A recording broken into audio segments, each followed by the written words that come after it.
1990 May 15 ഗുജറാത്തിലെ വിരങ്കാമിലാണ് ഭദ്രേഷ് കുമാർ ചേതൻഭായ് പട്ടേൽ ജനിച്ചത്. പഠനശേഷം ഇയാൾക്ക് ഗുജറാത്തിലെ പാസ്പോർട്ട് ഓഫീസിൽ നല്ലൊരു ജോലി ലഭിച്ചു. പിന്നെ ഒട്ടും താമസിക്കാതെ തന്നെ 24-കാരനായ ഭദ്രേഷിന്റെ വിവാഹം നടത്താൻ വീട്ടുകാർ തീരുമാനിച്ചു. 2013 നവംബറിൽ 21 വയസ്സുള്ള പാലക് പട്ടേൽ എന്ന ഗുജറാത്തി സ്കൂൾ ടീച്ചറെ ഇയാൾ വിവാഹം കഴിച്ചു. വിവാഹം കഴിഞ്ഞ ഉടൻ തന്നെ രണ്ടുപേരും ജോലിക്കും പോയി തുടങ്ങി. ഏതാണ്ട് 10 മാസം കഴിഞ്ഞപ്പോൾ ഭദ്രേഷ് കുമാർ അമേരിക്കയിലേക്ക് അവരുടെ ആദ്യത്തെ ഹണിമൂൺ യാത്ര പ്ലാൻ ചെയ്തു. പാലക് അമേരിക്കയെന്ന് കേട്ടിട്ടേയുള്ളൂ, കാണാൻ അവൾക്കും ആഗ്രഹമുണ്ട്. ഭദ്രേഷ് അവളോട് നമ്മൾ അമേരിക്കയിലേക്കാണ് ഹണിമൂണിന് പോകുന്നതെന്ന് പറഞ്ഞപ്പോൾ അവൾക്കും വലിയ സന്തോഷമായി.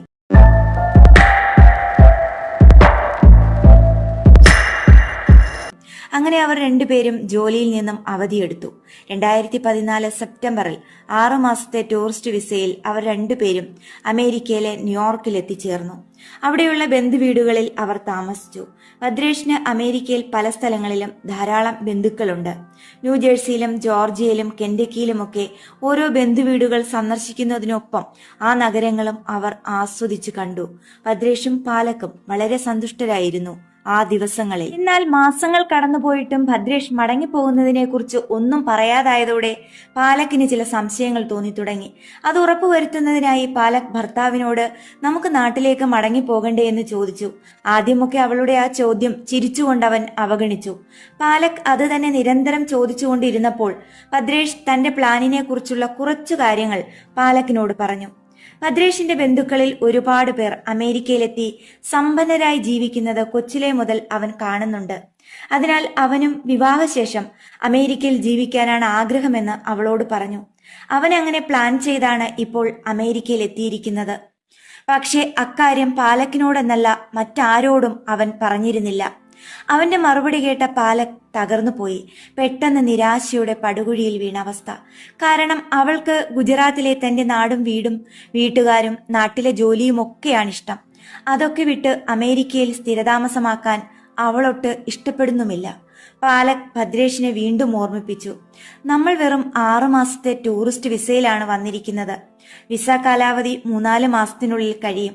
നമുക്ക് നാട്ടിലേക്ക് മടങ്ങിപ്പോകാം. അങ്ങനെ വിസ കാലാവധി കഴിഞ്ഞാലും ഇല്ലീഗൽ മൈഗ്രൻസ് ആയി അവിടെ തുടരാൻ തന്നെയാണ് തന്റെ പ്ലാൻ എന്ന് ഭദ്രേഷ് അവളോട് തുറന്നു പറഞ്ഞു. അത് കേട്ട് പാലക് അവനെ തിരുത്താൻ ശ്രമിച്ചു. എന്തിനാണ് ഇത്ര റിസ്ക് എടുക്കുന്നത്? നമ്മൾ അങ്ങനെ പിടിക്കപ്പെട്ടാൽ ജയിലിലാകും. മാത്രമല്ല ഇന്ത്യയിൽ നമുക്ക് നല്ല ജോലി ഉണ്ടായിരുന്നതല്ലേ? നമ്മൾ അതൊക്കെ ചെയ്ത് സന്തോഷത്തോടെയല്ലേ അവിടെ ജീവിച്ചുകൊണ്ടിരുന്നത്? നമുക്ക് ഇന്ത്യയിലേക്ക് മടങ്ങിപ്പോകാമെന്ന് വീണ്ടും അവൾ അവനെ ഓർമ്മിപ്പിച്ചു. പക്ഷേ ഭദ്രേഷിനത് സമ്മതമായിരുന്നില്ല. മാത്രമല്ല അവനപ്പോൾ ചിന്തിച്ചത് എങ്ങനെയെങ്കിലും അവിടെ ജോലി ചെയ്ത് കുറച്ചു പണം സമ്പാദിക്കണമെന്നത് മാത്രമായിരുന്നു. പാലക്കിന് അതൊക്കെ കേട്ട് ഭയമായി തുടങ്ങി. ഭദ്രേഷ് പാലക്കിനെയും കൂട്ടി ന്യൂയോർക്കിൽ നിന്നും മേരിലാൻഡിലെ കസിന്റെ വീട്ടിലേക്ക് താമസിക്കാനെത്തി. ഈ കസിന് അവര് താമസിക്കുന്നതിനടുത്ത് തന്നെ ഒരു ഡോനറ്റ് ഷോപ്പുണ്ട്. അവർ താമസിക്കുന്ന കസിന്റെ അപ്പാർട്ട്മെന്റിൽ നിന്നും ആ ഷോപ്പിലേക്ക് നടന്നു പോകുന്നതിനുള്ള ദൂരമേ ഉള്ളൂ. അവിടെ താമസിച്ചു തുടങ്ങിയ ഭദ്രേഷിന് ആ കാര്യം മനസ്സിലായി. കസിൻ ആ ഡോനറ്റ് ഷോപ്പിലേക്ക് ജോലിക്കായി ആളെ തിരയുന്നുണ്ട്. പിന്നെ ഒട്ടും ആലോചിക്കാതെ ആ ജോലി തനിക്ക് തരാൻ കസിനോട് അവൻ പറഞ്ഞു. അത് കേട്ട കസിൻ ആദ്യമൊന്നും മടിച്ചു. കാരണം ടൂറിസ്റ്റ് വിസയിൽ വന്നിട്ട് അവിടെ ജോലി ചെയ്യുന്നത് നിയമവിരുദ്ധമാണ്. എങ്കിലും അയാൾ ചിന്തിച്ചത് ഇങ്ങനെയാണ്: അവർക്കിനിയും മടങ്ങിപ്പോകാൻ ഏതാണ്ട് 3 മാസങ്ങളോളമുണ്ട്. അതുവരെ ജീവിക്കാനുള്ള പോക്കറ്റ് മണിക്കായിരിക്കും അവൻ ഈ ജോലി ചോദിക്കുന്നത്. അങ്ങനെ ആ കസിൻ ഭദ്രേഷിനോട് നൈറ്റ് ഷിഫ്റ്റിൽ മാത്രം ജോലിക്ക് വന്നോളാൻ പറഞ്ഞു. നൈറ്റ് ഷിഫ്റ്റ് രാത്രി 9 മുതൽ രാവിലെ 9 മണി വരെയാണ്. 24x7 വർക്ക് ചെയ്യുന്ന ഡോനറ്റ് ഷോപ്പാണത്. ഭദ്രേഷ് അവിടെ ജോലിക്ക് പോയി തുടങ്ങിയ ഉടനെ തന്നെ പാലക്കിനെയും അവൻ ആ ഡോനറ്റ് ഷോപ്പിലേക്ക് നിർബന്ധപൂർവ്വം ജോലിക്ക് കൂട്ടിക്കൊണ്ടുപോയി. സന്തോഷകരമായ ഒരു ഹണിമൂൺ യാത്രയും ജീവിതവും സ്വപ്നം കണ്ടുവന്ന പാലക്കിന് അവന്റെ ഈ പ്രവൃത്തി സഹിക്കാനാകുമായിരുന്നില്ല.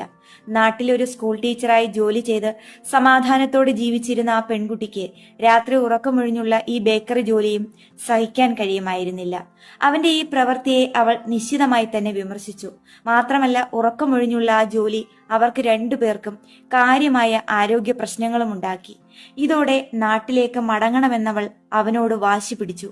ഇതേ ചൊല്ലി അവർ നിരന്തരം വഴക്കായി. ഭദ്രേഷ് അമേരിക്കയിലെ തന്റെ സ്വപ്ന ജീവിതത്തിനു വേണ്ടി ജോലി ചെയ്തപ്പോൾ പാലക് തന്റെ ഭർത്താവിനെ പിരിയാൻ വയ്യാത്തതുകൊണ്ട് മാത്രം ആ കഷ്ടപ്പാട് തുടർന്നു. വ്യത്യസ്തമായ സ്വപ്നങ്ങളുള്ള 2 വ്യക്തികൾ രണ്ട് ധ്രുവങ്ങളിൽ ജീവിക്കാൻ ആഗ്രഹിക്കുന്നവർ ഇവിടെ ഒരുമിച്ചപ്പോഴുള്ള പ്രശ്നങ്ങളാണിത്. തീർച്ചയായും ഭദ്രേഷ് തന്റെ സ്വപ്നവും പ്ലാനും നാട്ടിൽ നിന്നും തിരിക്കുന്നതിനു മുന്നേ പാലക്കിനോടെങ്കിലും പറയേണ്ടതായിരുന്നു, അല്ലേ? ഇവിടെ ഭദ്രേഷിന്റെ സ്വപ്നം നേടുന്നതിനായി പാലക്കിനെ ശരിക്കും ചതിച്ചിരിക്കുന്നു. അവനെ മടക്കിക്കൊണ്ടു പോകാമെന്ന പ്രതീക്ഷയിൽ അവൾ ആ കഷ്ടപ്പാട് തുടർന്നെങ്കിലും 2015 മാർച്ച് ആദ്യത്തോടെ കാര്യങ്ങളൊക്കെ കൈവിട്ടു പോയിരിക്കുന്നുവെന്ന് പാലക്കിന് മനസ്സിലായി. അവരുടെ വിസ കാലാവധി തീർന്നിരിക്കുന്നു. അതോടെ നാട്ടിലുള്ള മാതാപിതാക്കളെ വിളിച്ച് അവൾ ഈ കാര്യങ്ങളൊക്കെ പറഞ്ഞു. പാലക്കിന്റെ അച്ഛനും അമ്മയ്ക്കും തന്റെ മകളും മരുമകനും അമേരിക്കയിൽ ഇപ്പോൾ കഴിയുന്നത് ഇല്ലീഗൽ മൈഗ്രൻസ് ആയിട്ടാണെന്ന് മനസ്സിലായി. അതുമാത്രമല്ല, അവരവിടെ ജോലി ചെയ്യുന്നുണ്ടെന്നും. 6 മാസത്തെ വിസ കാലാവധി തീർന്ന് മണിക്കൂറുകൾ അവിടെ ചിലവഴിച്ചാൽ പോലും അത് ആ രാജ്യത്തെ നിയമത്തിന് വിരുദ്ധമാണ്. തങ്ങളുടെ മകളും മരുമകനും അവിടെ പിടിക്കപ്പെട്ടാൽ ഉണ്ടാകുന്ന ഗുരുതര പ്രശ്നങ്ങളെക്കുറിച്ച് ഓർത്ത ആ മാതാപിതാക്കൾ പിന്നെ ഒന്നും ആലോചിച്ചില്ല. ആ മാസം അവസാനത്തോടെ അവർ പാലക്കിന്റെയും ഭദ്രേഷിന്റെയും അടുത്തേക്കെത്തി.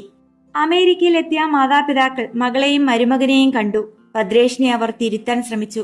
വിസ കാലാവധി കഴിഞ്ഞ കാര്യം അമേരിക്കൻ അതോറിറ്റിയെ അറിയിക്കാം, എന്നിട്ട് നിയമപരമായി ഇന്ത്യയിലേക്ക് മടങ്ങുന്നതിനുള്ള കാര്യങ്ങൾ ചെയ്യാമെന്ന് ആ മാതാപിതാക്കൾ അവനോട് പറഞ്ഞെങ്കിലും ഞാനിനി ഇന്ത്യയിലേക്ക് മടങ്ങാൻ ആഗ്രഹിക്കുന്നില്ല എന്നായിരുന്നു അവന്റെ മറുപടി. അത് കേട്ട് പാലക്കും ഞെട്ടിപ്പോയി. അവന്റെ തീരുമാനത്തിൽ നിന്നും അണുവിട മാറാതെ അവൻ ഉറച്ചു നിന്നു. ഈ സമയം പാലക്കിനോട് ആ മാതാപിതാക്കൾ പറഞ്ഞത് അവളുടെ വിസ എക്സ്പയർ ആയ കാര്യം അമേരിക്കൻ അതോറിറ്റിയെ അറിയിക്കാമെന്നാണ്. ശേഷം അവരോടൊപ്പം മകളെ കൂടി മടക്കിക്കൊണ്ട് ഇന്ത്യയിലേക്ക് വരാനുള്ള കാര്യങ്ങൾ ചെയ്യാമെന്ന്. എന്നാൽ പാലക് അതിനെ എതിർത്തു. തന്റെ വിസയുടെ കാര്യം അതോറിറ്റിയെ അറിയിച്ചാൽ ഉറപ്പായും ഭദ്രേഷും പിടിക്കപ്പെടും. അതിനവൾക്ക് മനസ്സ് വന്നില്ല. ഇവിടെ അവൾക്ക് വേണ്ടി 1 ഇഞ്ച് പോലും മാറാൻ തയ്യാറാകാതിരുന്ന അവനു വേണ്ടി അവൾ വീണ്ടും വീണ്ടും വിട്ടുവീഴ്ചയ്ക്ക് തയ്യാറായിക്കൊണ്ടേയിരുന്നു. വിട്ടുവീഴ്ചകൾക്ക് പകരം ചിലതൊക്കെ നമ്മൾ ഉപേക്ഷിക്കേണ്ടടുത്ത് ഉപേക്ഷിക്കണം, ഇല്ലേ? ഇല്ലെങ്കിൽ ബാക്കി കേൾക്കുമ്പോൾ നമുക്കത് മനസ്സിലാവും. പാലക് തന്റെ മാതാപിതാക്കളോട് 1-2 മാസത്തിനുള്ളിൽ അവനെ എങ്ങനെയെങ്കിലും പറഞ്ഞു തിരുത്തി ഞങ്ങൾ ഒരുമിച്ച് നാട്ടിലേക്ക് വരാം, നിങ്ങളിപ്പോ മടങ്ങിപ്പൊയ്ക്കൊള്ളാൻ പറഞ്ഞു. അത് തെറ്റായിപ്പോയി എന്ന് ചിന്തിക്കാനുള്ള സമയം പോലും പിന്നീട് അവൾക്ക് കിട്ടിയില്ല എന്നതാണ് വാസ്തവം. അങ്ങനെ 2015 ഏപ്രിൽ ആദ്യത്തോടെ പാലക്കിന്റെ മാതാപിതാക്കൾ ഇന്ത്യയിലേക്ക് മടങ്ങി. പാലക് ഭദ്രേഷിനൊപ്പം അമേരിക്കയിൽ തന്നെ നിന്നു. ഒപ്പം ആ ഷോപ്പിലെ ജോലിയും തുടർന്നു.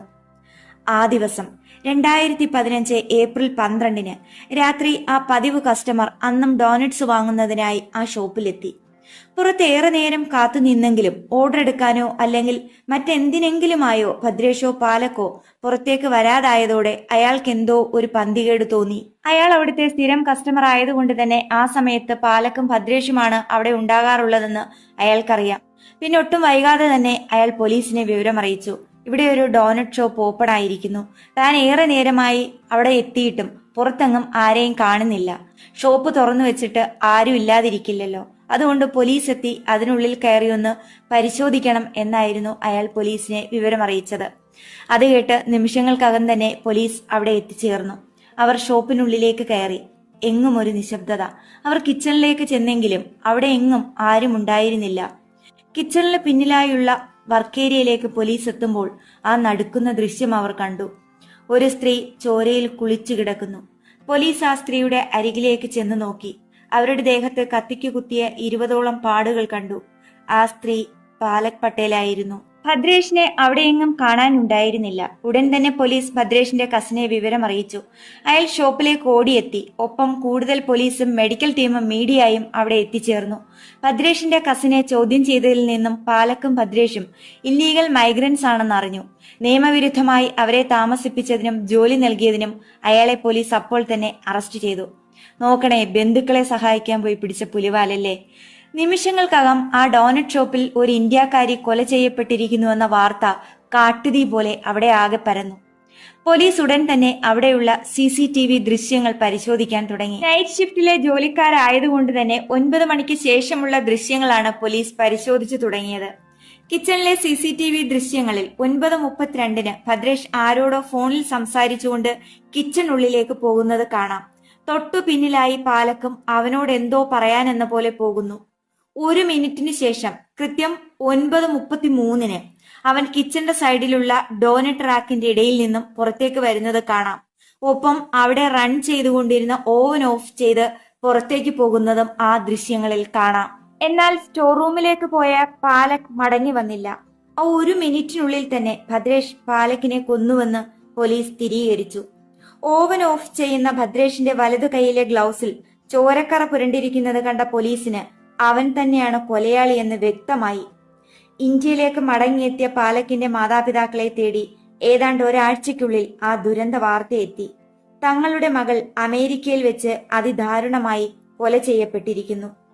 പാലക് കൊല്ലപ്പെട്ട ആ ദിവസത്തെക്കുറിച്ച് പാലക്കിന്റെ മാതാപിതാക്കൾ പറഞ്ഞത് ഇതാണ്. പാലക് അന്നും അവരെ വിളിച്ചിരുന്നു. കൊല്ലപ്പെടുന്നതിന് മുൻപ് നാട്ടിലേക്ക് മടങ്ങാൻ കഴിയാത്തതിനെക്കുറിച്ച് വളരെ സങ്കടത്തോടെ അവൾ അവരോട് സംസാരിച്ചിരുന്നു. പാലക് മാതാപിതാക്കളോട് സംസാരിക്കുന്നത് ഭദ്രേഷും കേട്ടിരുന്നു. പാലക്കിന്റെ ഈ സംസാരം അവനെ ദേഷ്യം പിടിപ്പിച്ചിരുന്നുവെന്നും അവർ പറയുന്നു.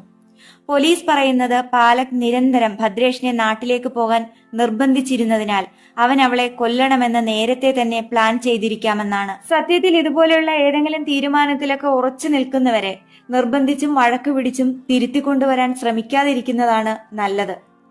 പോലീസ് ഭദ്രേഷിനെ അന്വേഷിച്ച് കസിന്റെ ഫ്ളാറ്റിലേക്ക് എത്തുമ്പോൾ അവൻ ഷോപ്പിലിട്ടിരുന്ന ഡ്രസ് അവിടെ അഴിച്ചിട്ട് വേഷമൊക്കെ മാറി അവന്റെ ബാഗുമൊക്കെ എടുത്ത് അവിടെ നിന്നും എങ്ങോട്ടോ രക്ഷപ്പെട്ടു പോയിരുന്നു. അവൻ വന്നു പോയത് അവന്റെ കസിൻ പോലും അറിഞ്ഞിരുന്നില്ല. ഭദ്രേഷ് രാജ്യം വിടാനുള്ള സാധ്യതയുണ്ടെന്ന് മനസ്സിലാക്കിയ FBI അവന്റെ പേര് നോൺ ഫ്ലൈയിങ് ലിസ്റ്റിൽ ഉൾപ്പെടുത്തി ആ രാജ്യത്തെ എല്ലാ എയർപോർട്ടുകളിലേക്കും അയച്ചിരുന്നു. പോലീസ് അവനു വേണ്ടി വ്യാപകമായ തിരച്ചിൽ നടത്തി. അവന്റെ ഫോട്ടോകൾ മീഡിയ വഴി പ്രചരിപ്പിച്ചു. 2 ദിവസങ്ങൾക്ക് ശേഷം പോലീസിനൊരു കോളെത്തി. അയാൾ ടെലിവിഷൻ ന്യൂസും മറ്റും കണ്ടിട്ടാണ് വിളിച്ചത്. കൊലപാതകം നടന്ന ദിവസം രാത്രി 12 മണിയോടെ ഭദ്രേഷ് കുമാർ തന്റെ ടാക്സി വിളിച്ചു. മേരിലാൻഡിൽ നിന്നും ന്യൂജേഴ്സി വരെ ഏതാണ്ട് 250 കിലോമീറ്ററോളം യാത്ര ചെയ്തിരുന്നുവെന്ന് അറിയിച്ചു. ന്യൂജേഴ്സിയിലെ ന്യൂവാർക്ക് ലിബർട്ടി അന്താരാഷ്ട്ര വിമാനത്താവളത്തിനടുത്തുള്ള ഒരു ഹോട്ടലിന് മുന്നിലാണ് അയാൾ ഇറങ്ങിയതെന്നും ടാക്സി ഡ്രൈവർ പോലീസിനോട് പറഞ്ഞു. പോലീസ് ആ ഹോട്ടലിലെ CCTV ദൃശ്യങ്ങൾ പരിശോധിച്ചപ്പോൾ ടാക്സി ഡ്രൈവർ പറഞ്ഞത് സത്യമാണെന്ന് മനസ്സിലായി. പാലക്കിനെ കൊല ചെയ്ത ശേഷം അവന് രക്ഷപ്പെടാനുള്ള സമയം കിട്ടിയിരുന്നു. പോലീസ് കാര്യങ്ങൾ അറിയുന്ന സമയം കൊണ്ടവൻ രക്ഷപ്പെട്ടു. അടുത്ത ദിവസം രാവിലെ 10 മണിയോടെ ആ ഹോട്ടലുകാർ ഏർപ്പാട് ചെയ്ത ടാക്സിയിൽ കയറി എയർപോർട്ടിനടുത്തിറങ്ങിയ ഭദ്രേഷിനെ മഷിയിട്ട് നോക്കിയിട്ടും അമേരിക്കൻ പോലീസിനും FBI-ക്കും ഇന്നേ വരെ കിട്ടിയിട്ടില്ല. പോലീസ് പറയുന്നത് ഭദ്രേഷ് ആ രാജ്യം വിടാനുള്ള സാധ്യതയില്ലെന്നാണ്. കാരണം അങ്ങനെ ഒരാൾ അവിടെയുള്ള ഒരൊറ്റ എയർപോർട്ടിനുള്ളിലും പ്രവേശിച്ചിട്ടില്ല. CCTV ദൃശ്യങ്ങളും മറ്റു രേഖകളും അവർ പരിശോധിച്ച് അത് ഉറപ്പുവരുത്തിയിരുന്നു. ഭദ്രേഷ് ആ രാജ്യത്തിനുള്ളിൽ തന്നെയുണ്ട്. അവന്റെ അമേരിക്കയിലുള്ള ബന്ധുക്കൾ അവന് ഒളിത്താവളം ഒരുക്കിയിരിക്കാമെന്ന് പോലീസ് പറയുന്നു. എല്ലായിടത്തും നിരീക്ഷണവും തെരച്ചിലും ശക്തമാക്കിയെങ്കിലും ലോക പോലീസായ FBI-യെ പോലും വട്ടം ചുറ്റിച്ചുകൊണ്ട് ഭദ്രേഷ് കുമാർ ഭദ്രമായി തന്നെ എവിടെയോ മറഞ്ഞിരിക്കുന്നു. FBI-യുടെ 10 മോസ്റ്റ് വാണ്ടഡ് ക്രിമിനൽ ലിസ്റ്റിൽ ഇടം പിടിച്ചിരിക്കുന്ന ഒരേ ഒരു ഇന്ത്യക്കാരനാണ് ഭദ്രേഷ് കുമാർ ചേതൻഭായി പട്ടേൽ. ഇയാളെക്കുറിച്ച് FBI-ക്ക് വിവരം നൽകുന്നവർക്ക് $1,00,000 റിവാർഡും FBI പ്രഖ്യാപിച്ചിട്ടുണ്ട്. കഴിഞ്ഞ 10 വർഷമായി ഇയാളെ അമേരിക്കൻ പോലീസ് തേടിക്കൊണ്ടിരിക്കുന്നു. ഡിയർ ഫ്രണ്ട്സ്, ഈ ഭദ്രേഷ് കുമാർ എങ്ങനെ രക്ഷപ്പെട്ടിരിക്കാമെന്നാണ് നിങ്ങൾക്ക് തോന്നുന്നത്? നിങ്ങളുടെ ആ തോന്നലുകൾ കമന്റ് ബോക്സിൽ എഴുതാൻ മറക്കല്ലേ. അടുത്ത വീഡിയോയുമായി കാണുന്നത് വരെ തൽക്കാലം വിട പറയുന്നു. It's me Divya.